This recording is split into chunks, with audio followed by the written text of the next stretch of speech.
the idea of committing fully and going all in on something and not worrying about those safety nets, I think it just gives you a little bit different of a mindset going into the situation that like this is the only outcome that's acceptable.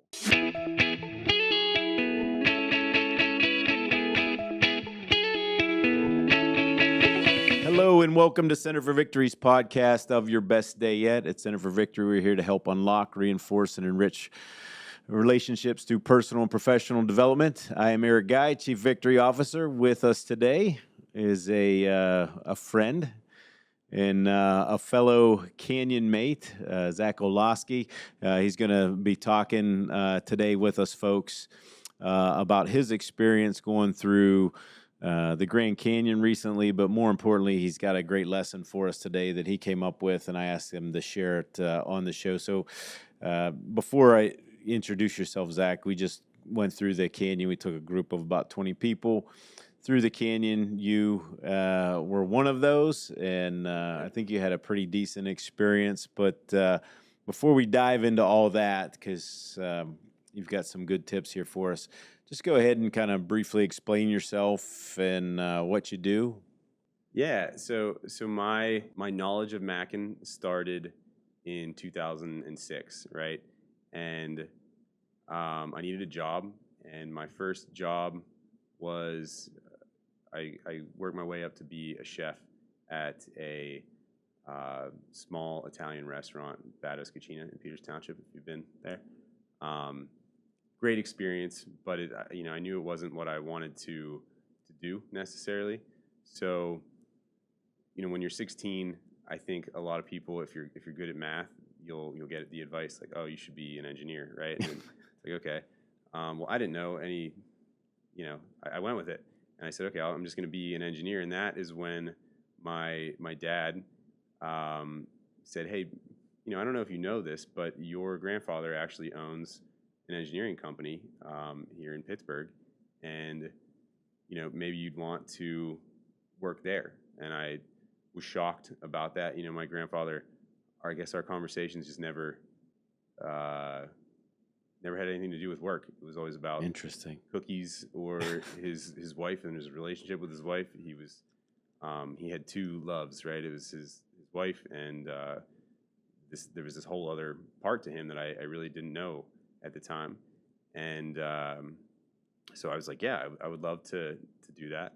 So I started working there as well, and I originally went to Pitt for civil engineering, and that was fun. But when I actually got to do engineering work at Mackin, I shadowed somebody, and it was very repetitive, right? And it just wasn't something that wasn't what I thought it was going to be. But the idea of being part of a legacy and continuing a tradition, like that was something that I thought like I could really get into that, and I could stand behind that, and I'd love to build on what he's already done. So I changed my major to computer engineering, but I did stay at Mackin after I graduated. Wore a handful of different hats. We did some internal software development for a little bit there, and then I got into the strategy of things, and then I want to say 2 years ago now, I've been the CEO. It's been awesome. Mm-hmm. And is that something that you had aspirations of doing, or Being the CEO? Yeah. I just loved being like the idea of leading a team, and that just seemed like the path of least resistance to get to a position like that. So I took full advantage of it and thought, this is something I'm going to dive into. And so when we were doing some video after we got out of the canyon and such, and the next day, and one of the things that really spoke to me, Zach, was when you were kind of giving a little testimony, you were talking about taking away the safety net and its connection to you. But I guess when you look at that, let's dive into that theme. Taking away the safety net means what it means to both you, kind of personally and professionally. Yeah. So maybe you can help me with this reference. There was is there not a guy in a book that when faced with an army chose to burn his ships? You heard that That story? is correct. Yeah. Right? You know, that's kind of how I felt. I was forced into that scenario, but that's kind of how I felt going into the canyon. And that's what I meant by safety nets, right?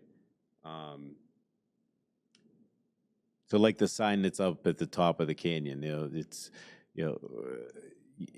going in is voluntary, getting out. Yeah. Mandatory.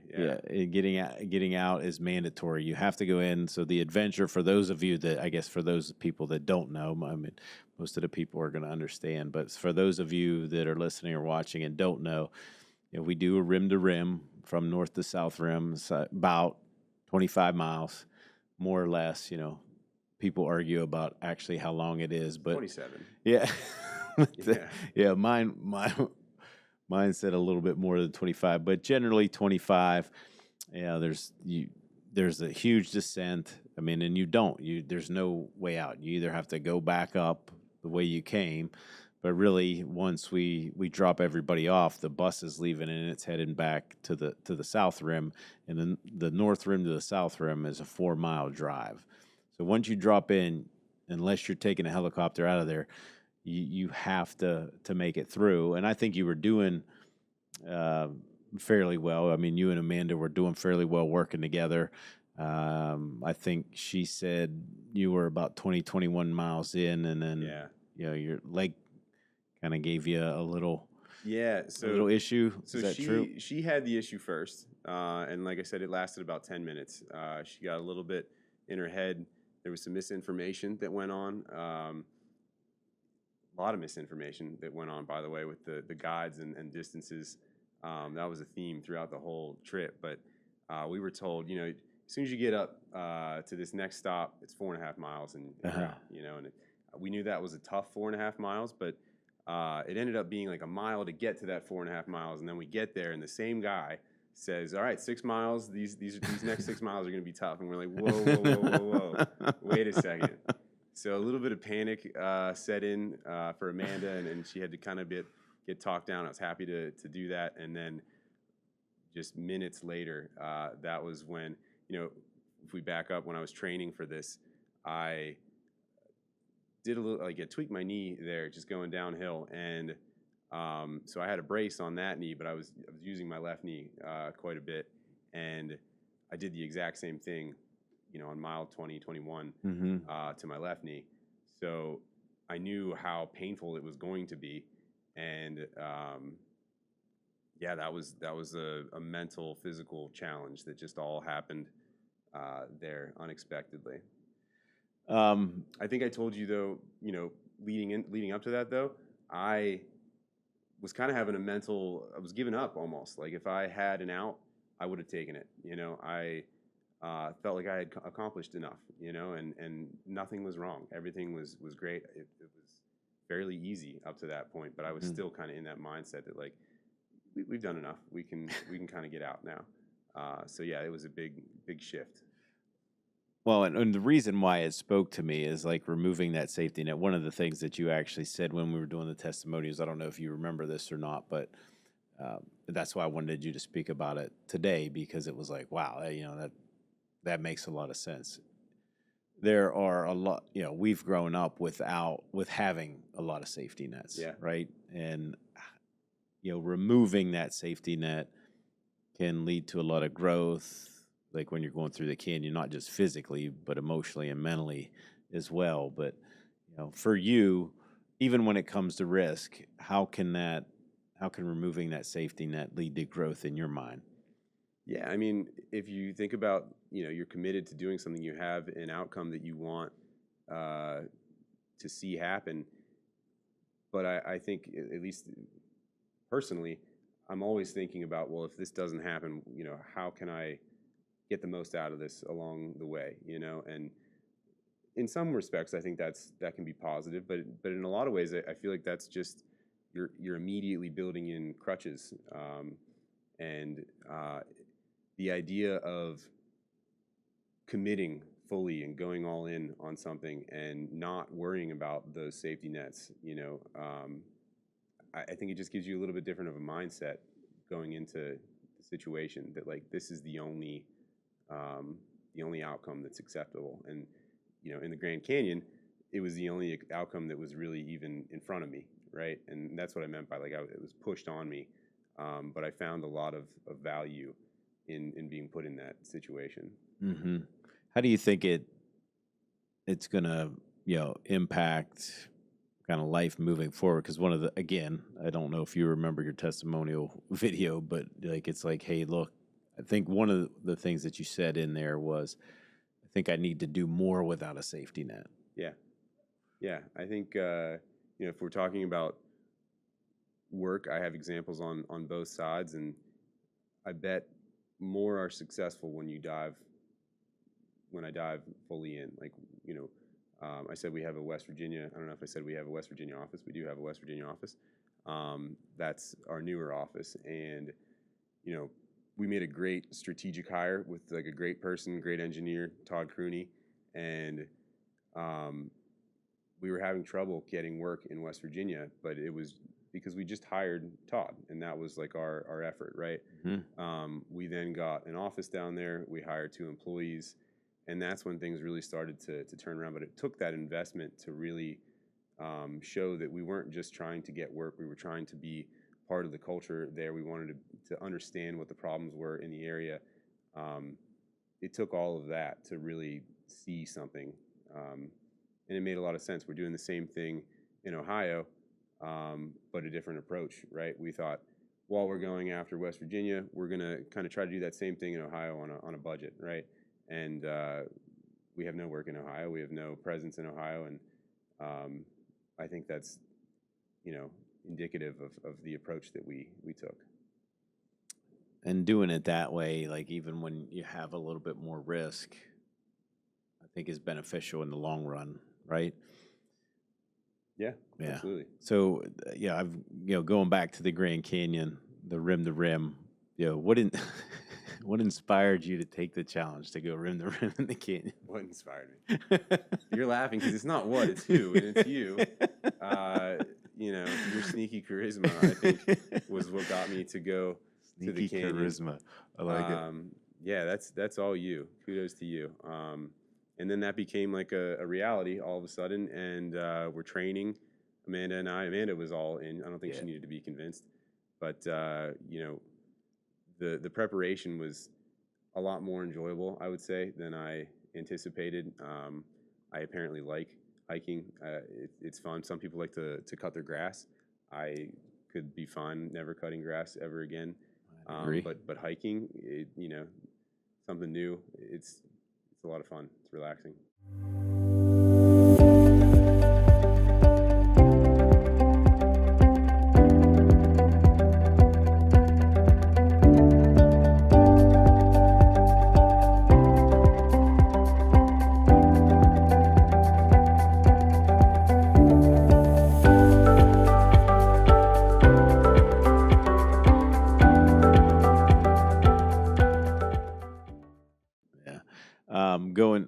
Going through, we had friends, go through with us. I mean, that's always, I think it's always a good experience. I mean, because it does get tough sometimes. It gets tough for everybody. It's just tough. I mean, that's probably one of the toughest things somebody's going to do in their life is to do something like that in that kind of terrain, because you have to remember, that's just not like walking flat 25 miles. It's a huge descent that's just hammering on your knees for the first 5 miles. And then coming out there's not much more. I don't know if there's anything.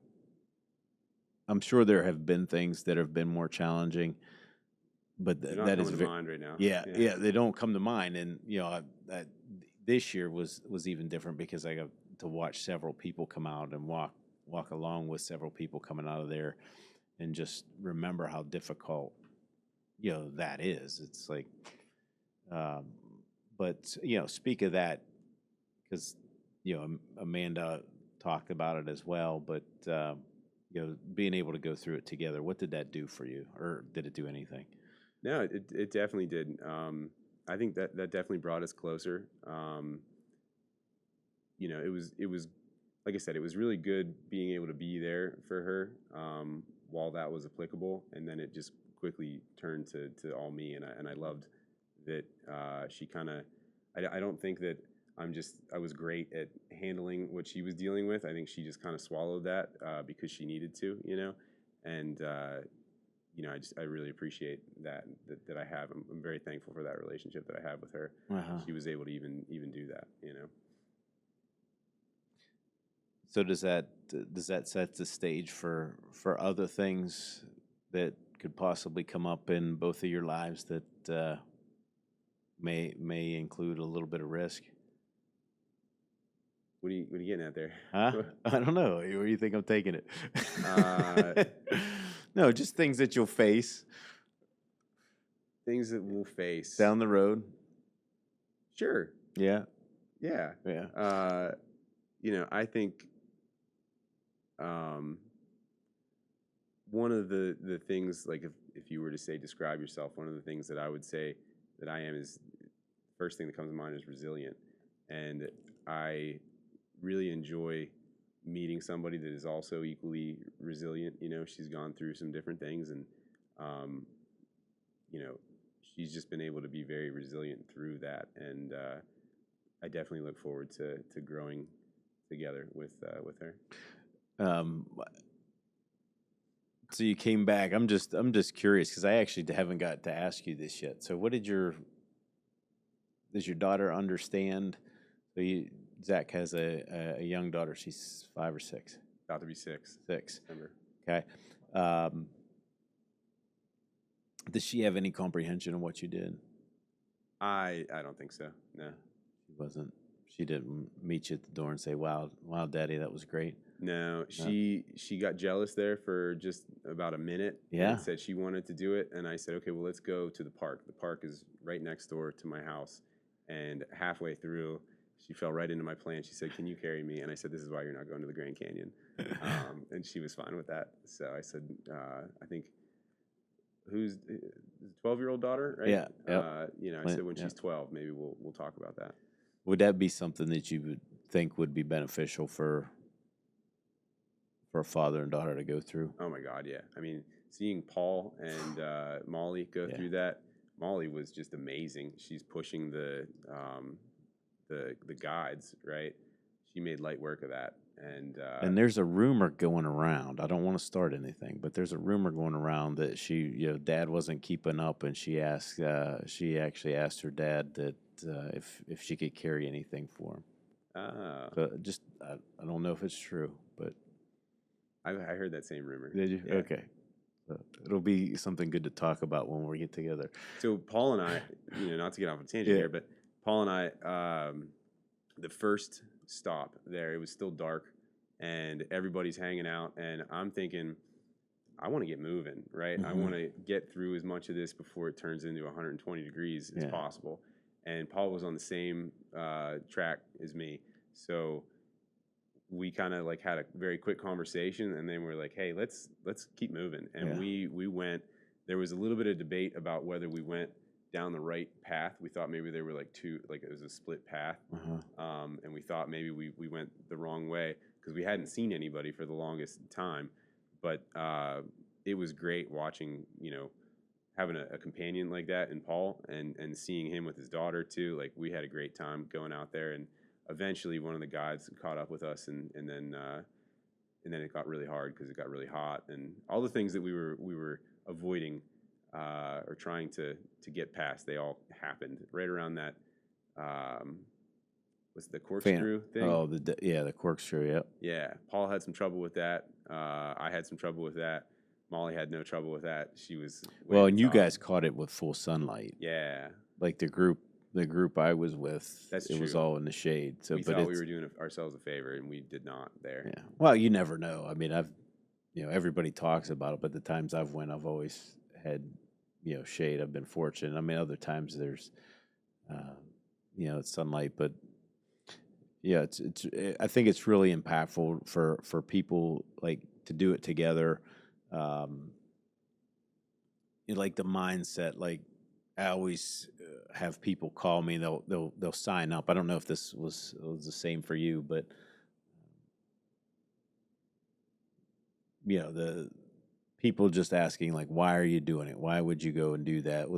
Did you run into any of that? Were there people kind of, or maybe you were saying it too a little bit? It was equally me saying that and people asking me that. I didn't have a good answer for it. Yeah. I said, that's a great question. I still don't have an answer for it. It's just that sneaky charisma. Sneaky I charisma. don't regret going, that's for sure. Okay. Yeah. So that's what I was going to ask. Would you do it again? Absolutely. I want to do it again. I hearing how you guys went down, it was very different than I think that's what I was getting at too with going on Paul. We were on a mission the whole time, right? And I would love to go back and just really like enjoy it. You guys were in the river, just kind of taking it all in. We were just get out of this, and I think we needed that just to know like this is what it takes, But going through it a second time, I would be much more relaxed. I would kind of just take my time and enjoy it. You obviously said this, but can you like note actual times where it was like, hey, look, there really is no safety net. It's gone. Yeah. It was, just it only took a few steps when I hit that the wrong way. Yeah. You guys were making fun of me because I was calling it the vibrations. I got the vibrations in my knee, and it was all downhill. But it was uphill. So, yeah, it took a few steps, and it was just walking fine, going from walking fine to limping. And by all accounts, I still had 6 miles left to go. And I was in my head thinking, like, they said 6 miles, but this could be 8, or who knows, like, am I even halfway through yet? Like, I don't know what's going on. So a little bit of mind games there, and, it was frustrating, and I was upset with myself, my body, that I couldn't like do it, and it was definitely like an emotional thing. I remember, Amanda remembers too. I had my poles and I just slammed them down, and I was just kind of dealing with the pain for a while, but you can only do it for like 20 or so steps before I got out of my rhythm, and I'm back to like needing to take a break. So. Yeah, there was a lot of that feeling that there's only one option here. Yeah. How did you overcome that? Like, how do you think you got out? Like, was there any one or two things? Obviously, being with other people, being the encouragement, but were there other things that kind of help you get out? Or yeah, I mean, having the support around me, like you said, that was very helpful. I needed Amanda there. I needed the guide that was going with me. He was super helpful. They were encouraging in all the right times, right? And they knew when they needed to just take a step back and let me deal with it on my own. But yeah, I just wanted to. I made the decision that I wanted to get through this and do it. Why I don't know if it was like to, say that I did it to my daughter, who doesn't, like I said, quite understand what that means yet, but I think she definitely will at some point. Yeah, I don't know what was really like the driving mental force. I honestly it was I felt like a lot like I was like my body was letting me down, and I wanted my mental side to kind of stay sharp enough that I was going to get through that. So it was a bit of like a battle in that sense to try to, overcome that. Yeah, and I think to give some people context, like this year I waited up at the top for about 2 or 2.5 hours, and I dropped back down in for a little bit till the last group came up. But it really hit me this time of how mental and emotional that is when people who don't have anybody at the end come out and you start cheering for them. Because I witnessed people, I would say, hey, congratulations. I'd give them a little ring of the cowbell and say congratulations, and some of them would tear up and say thank you. So I think it's a big mental piece, but like segueing into, like, what do you think your biggest takeaways were from that experience? Biggest takeaways. Um, I mean, like we keep saying here on theme, the idea that if you don't fully commit to something in any sense, right? If it's training your staff, right? If it's your relationship, um, anything that's in front of you that you want to do, if you don't commit to it fully, you're not going to have as good of odds being successful with that, right? And you know, being forced to have that as my only option was really, I'm a stubborn learner, I guess. I needed to experience that to really understand what it means to go fully commit to something. Mm-hmm. That was new. So do you think that this experience strengthened your resilience? You talked about resilience earlier, but do you think it even heightened it even more? It was reaffirming when I got to the top. Maybe not right when I got to the top. When I got to the top, it was let's go home. There were a lot of people like you up there saying like nice job, and I wish I could go back and say like hey thanks, because I did appreciate that, but I just wasn't hearing it in the moment. And I just wanted to go home and take a nap. So that's exactly what I did. I was filthy and just exhausted. And when I woke up, I would say that was when, I got that sense of relief and accomplishment. And yeah, that was all worth it at that point. How do you think you'll take those lessons and apply them, like, in your life and in the company that you're running? Yeah, I started, I like to think a lot, right? I like to think about decisions I've made, probably more than is healthy, right? And you're saying, how is that making me? I'm sorry, I started. What was? Well, the just original question you said? what do you think? How will you use it in your personal life and in your professional Yeah. life? So yeah, I started reevaluating the decisions that I had made and kind of saying, was I fully committed or not so much, right? And I think there's examples on both sides, but I definitely want to keep that top of mind when I'm making a decision.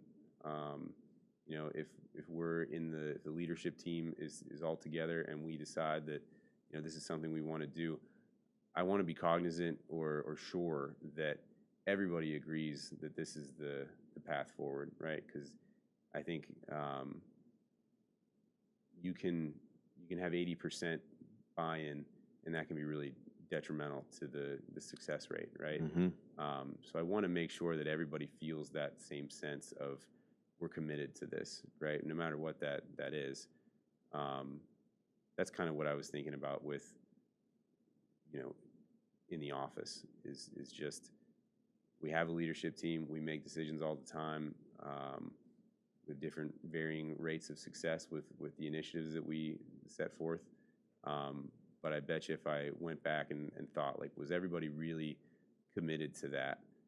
There might be some doubts about whether that's the right path forward. So we probably should have stayed in that room a little bit longer and made sure we were on the same page and everybody understood that, like, this is, whether you agree or not, this is the conclusion that we came to, and this is really what we want everybody focused on moving forward. Yeah, I mean, it really did speak to me when you said that. Hey, look, it's like taking the safety net away. I was like, wow, yeah, that's a great analogy. Like, you just take it away. We don't have that a lot where it's just not that. I mean, other people do. I think we have it pretty easy, especially with the situations you and I are around. There's not a lot of. I wouldn't say there are a lot. There aren't a lot of very uncomfortable situations. But the only way that we're going to grow is to get in those uncomfortable situations. And I think that's why I have, what did you call it? Sneaky? What? Sneaky charisma. Sneaky charisma. I think that's why I have that with you, especially around my friends. Now that I think about it, you've actually given me something to think about. I think that's why I get so excited about it. So I appreciate you pointing that out. I think it's funny, but there is truth to that. Yeah. But I know what's going to happen to get people to go through that, and I mean, and it's like even 10 times better than I think it ever is going to be. But I mean, any final advice to those who are listening and watching about stepping out of their comfort zones and removing that safety net? I think it takes practice, right? Rome wasn't built today. It's going to take a long time, I think, to get comfortable with being uncomfortable. Yeah. And I think we shouldn't shy away from that, right? I think you can take little steps to get out of your comfort zone. Being on a podcast, check. So did I do the same thing to get you here? Yeah. So yeah, that would be my advice is just take it one step at a time and just put yourself in situations that they're not comfortable, but you're going to start to become comfortable in that, and that's going to be a good thing, and that journey of getting to there. Yeah. You have to embrace it and be okay with that. It's not going to be great right away. There's going to be some valleys to go through and some mountains to climb. Last question we always ask every guest, right? There's no right or wrong answer to this, but I always like to know what people are thinking because it's called, your best day yet. Mm-hmm. How do you define, Zach? How do you define your best day yet? Right. So I studied up and watched a few podcasts, so I knew this was coming. But in thinking about it, I always like to throw in an office reference when possible. And anytime I say that I'm a big Office fan, people are always like, "What's your favorite episode?" And I'm like, I don't know if I have a favorite episode. The dinner party episode. I don't take you as an Office fan, by the way. This is not going to land on you, right? No. So the dinner party office is dinner party episode is a popular one for people to like, and it's good. But my favorite episode is Sabre takes over Dunder Mifflin, and there's a risk analyst guy there, compliance guy, and he's asking all kinds of questions about risk and has this ever happened in the warehouse? Have you ever experienced this? And it just goes into a bunch of flashbacks about just, they're 20-minute episodes, but it'll show you the 30 to 60 seconds of the best part of that episode just by doing that, right? And I think that's applicable here. When I think of like my best day, I kind of look at the collection of a few. There are some themes in there, but I look at the collection of what I've built, and what I've been a part of, and I really think my best day is this is going to sound corny, but like it's every day when I take the time to sit down and kind of think about what I've been a part of and what I've accomplished. And I would say the themes are my relationships, with my friends, my family. Seeing Jade grow up and like the sarcasm that she has, and it's her own, but like I see so much of myself in her, and it's just amazing that I had a part in that. So she beat me in chess yesterday. That was wild. That's pretty good. I just love looking back and thinking on all those experiences that I've had, and the Grand Canyon will be one that I add to it for sure. Yeah, and another trip next year. Another trip to the Grand Canyon. We'll see about that, charisma. Yeah. All right. Well, it's coming. At least it's coming, right? Don't tell that to anybody else, though. Yeah. But thanks for being on here, Zach. Hopefully you come back with a little bit more charisma. We'll have you back. But that's all for today, folks. Give us a like, a subscribe, all that kind of good stuff. But I hope you really enjoyed this. Hopefully it challenges you not only to maybe take a trip like that, either with us, or just to challenge yourself in a little bit different area of getting out of your own comfort zone, taking off the safety net, seeing what you can do physically, mentally, and emotionally. So tune in next time. And just remember, wherever you're at, whatever you're doing, make this your best day yet. We'll see you soon.